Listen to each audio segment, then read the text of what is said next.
नमस्कार, मैं अनुभव रेड स्टोरी एफएम चैनल में आप सभी को मेरा हार्दिक शुभकामनाएं। ऐसे ही जुड़े रहे हमारे साथ और नए हैं जो वो प्लीज़ सब्सक्राइब करें और बेल बटन को दबाए रखें। शुक्रिया। आज रोहन अकेला चल रहा था उस सुनसान हाईवे पर। ठंडी हवा उसके कानों में अजीब सी बातें फुसफुसा रही थी।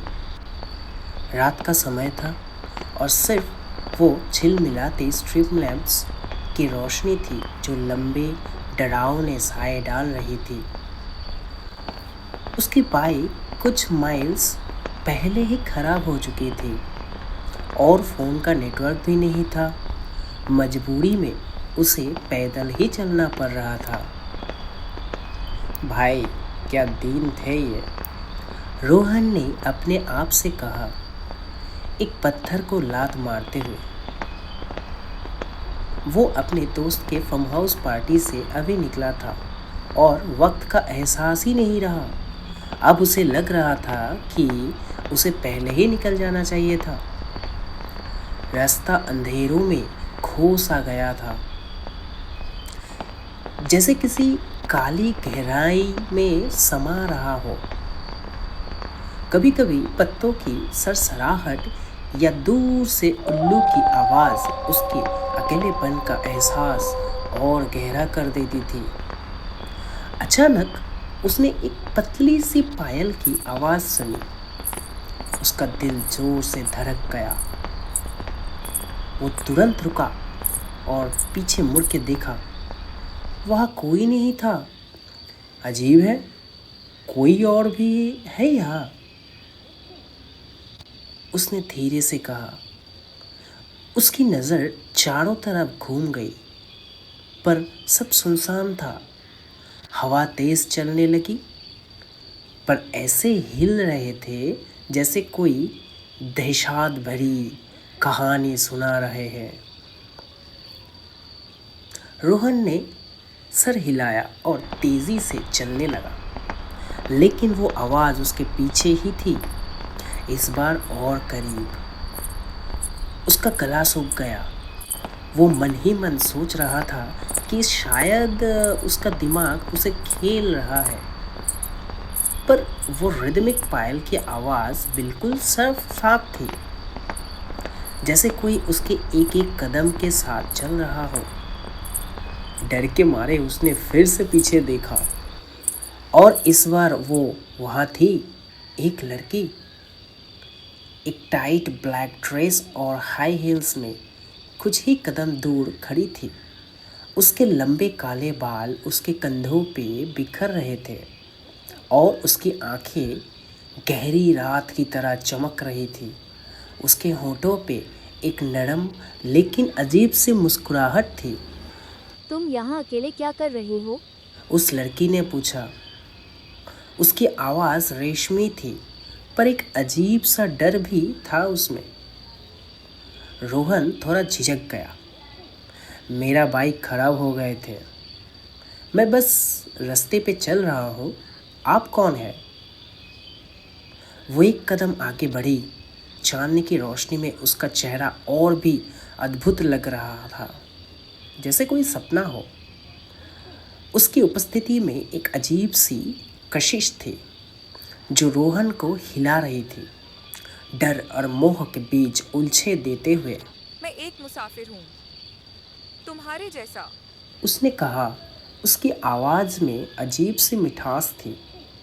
जैसे ही उसने एक और कदम बढ़ाया, उसके हिल्स की आवाज़ सन्नाटे में गूंज गई।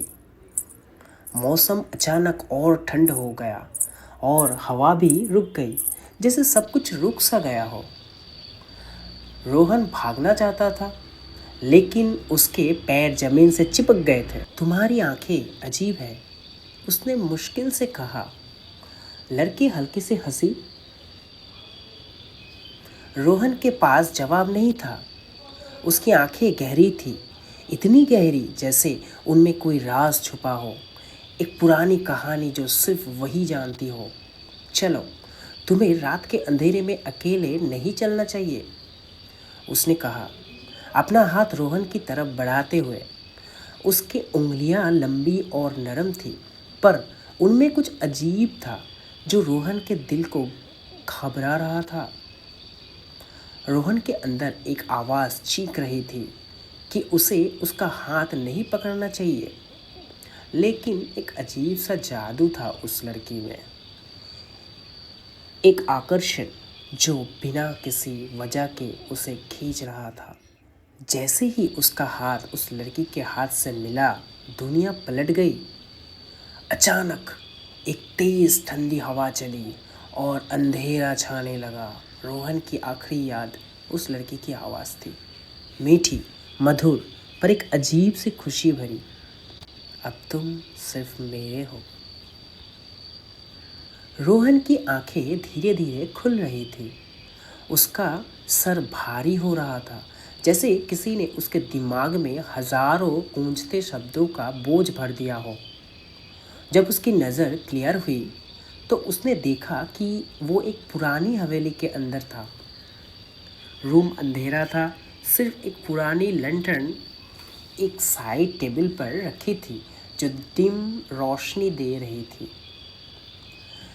दीवारों पर अजीब तरीके का पुराना पेंटिंग थे जिनमें अनजान चेहरे थे, कुछ हंसते तो कुछ घुरूर भरी नज़र से देख रहे थे। मैं यहाँ कैसे आया? रोहन ने धीरे से कहा, अपना सर पकड़ते हुए।